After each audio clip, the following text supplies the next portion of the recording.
You don't often see our national bird, the keelbill toucan, or a falcon or heron flying around Belize City. But as of today, you can get a close-up look at these birds and 27 others that are on display at the Museum of Belize. The only thing is that you won't see them moving or flying around, and that's because the 30 birds have been preserved. It's a collaborative exhibition between the Belize Audubon Society and the National Institute of Culture and History, where the birds are being showcased in a display called the Lydia Waight Gallery of Birds. The Belize Audubon Society says it is about raising awareness of these species and the importance of bird conservation to Belize. The exhibition is for education and awareness purposes largely. Each bird, there's 30 birds within the exhibit.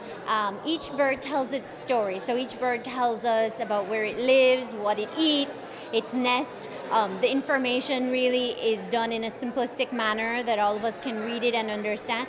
And it also tells you about the threats of these birds. So we're aware of what threats really are prevalent towards these species, and we can take action according to the threats that we see.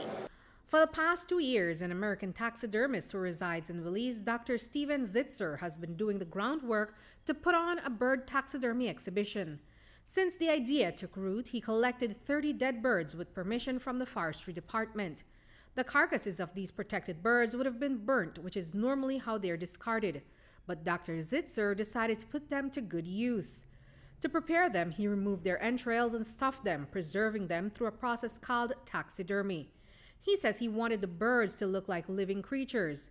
And if you feel like they're staring back at you, don't be spooked. Those are just glass eyes installed to make the birds look real. The most important thing when a bird dies is to dry it and put it in a freezer so insects don't get it decomposing. Once that's done, then when I get it, I thought it takes from a small bird maybe 3 to 4 hours to a large one up to 10 to 12 hours. It's a process where I use preservative powder, which is non-toxic.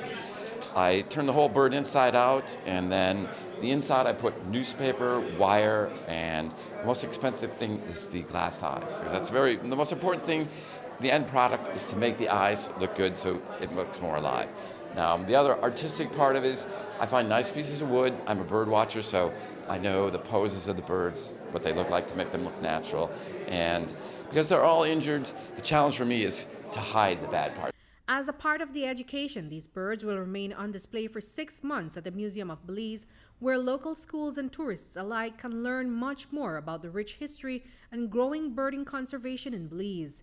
Director Alexis Salazar of Niche, who has responsibility for the museum, says this unique taxidermy exhibit adds another special offering to the museum. It complements our insects of Belize, so I can boast that we have like a natural history wing now, which if you go to other museums, we have museums that are solely dedicated to the natural history.